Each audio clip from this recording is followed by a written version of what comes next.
বিশ্বযুদ্ধের কালো মেঘ এখন আর শুধু খবরের কাগজে সীমাবদ্ধ নেই, বরং তা আপনার আমার রান্নাঘর আর পকেটের উপর সরাসরি আঘাত হানতে যাচ্ছে। বিশেষ করে তারেক রহমানের নেতৃত্বাধীন নবগঠিত বিএনপি সরকারের জন্য এটি এক ভয়াবহ টাইম বোমা।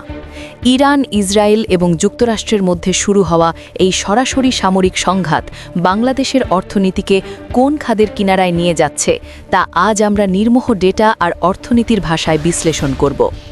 এই যুদ্ধের সবচেয়ে বড় আতঙ্কের নাম কোনো পারমাণবিক বোমা নয়, বরং হরমুজ প্রণালী। বিশ্বের মোট জ্বালানি সরবরাহের প্রায় 20% এই সরু পথ দিয়েই যায়। ইরান যদি তার অস্তিত্ব রক্ষায় এই পথ বন্ধ করে দেয়, তবে বিশ্ব অর্থনীতি আক্ষরিক অর্থেই থমকে যাবে। এর সরাসরি প্রভাব পড়বে আমাদের এলএনজি আমদানিতে। আমরা কাতার ও ওমান থেকে যে গ্যাস আনি, তার একমাত্র পথ হলো এই হরমুজ প্রণালী। ইতিমধ্যেই ওই অঞ্চলে আমেরিকার ঘাঁটিতে হামলা শুরু হয়েছে। জ্বালানি বিশেষজ্ঞরা সতর্ক করছেন, এই পথ বন্ধ হলে বাংলাদেশে বিদ্যুৎ ও শিল্প উৎপাদনে ধস নামবে, যার চেইন রিয়াকশন হিসেবে পরিবহন খরচ আর নিত্যপণ্যের দাম আপনার নাগালের বাইরে চলে যাবে। বাংলাদেশের অর্থনীতি এখন এক ধরনের স্ট্যাগফ্লেশন বা স্থবিরতার মধ্য দিয়ে যাচ্ছে। বিশ্ব ব্যাংকের এক ভয়াবহ পূর্বাভাস বলছে, এই অর্থনৈতিক অস্থিরতায় দেশে চরম দরিদ্র মানুষের সংখ্যা আরও 30 লাখ পর্যন্ত বেড়ে যেতে পারে। আমাদের অর্থনীতির লাইফলাইন হল রেমিটেন্স, যার সিংহভাগ আসে মধ্যপ্রাচ্য থেকে। ওমান আমাদের প্রবাস আয়ের 6ষ্ঠ বৃহত্তম উৎস। যুদ্ধ ছড়িয়ে পড়লে সেখানে নির্মাণ ও আবাসন খাত থমকে যাবে, আমাদের শ্রমিকরা কাজ হারাবেন। একদিকে মধ্যপ্রাচ্যের যুদ্ধের দামামা, অন্যদিকে ডোনাল্ড ট্রাম্পের উচ্চ শুল্ক নীতি, সব মিলিয়ে আমাদের গার্মেন্ট সেক্টর আজ মরার ওপর খাঁড়ার ঘায়ের অপেক্ষায়।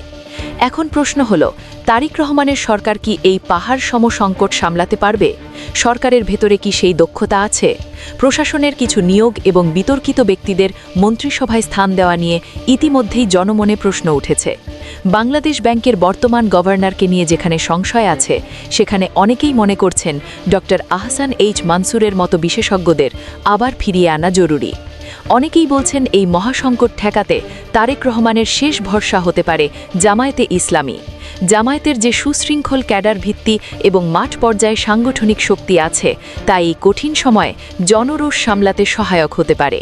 এছাড়া ডক্টর ইউনূসের আন্তর্জাতিক গ্রহণযোগ্যতাকেও কাজে লাগানো ছাড়া বর্তমান সরকারের সামনে আর কোনো পথ খোলা নেই।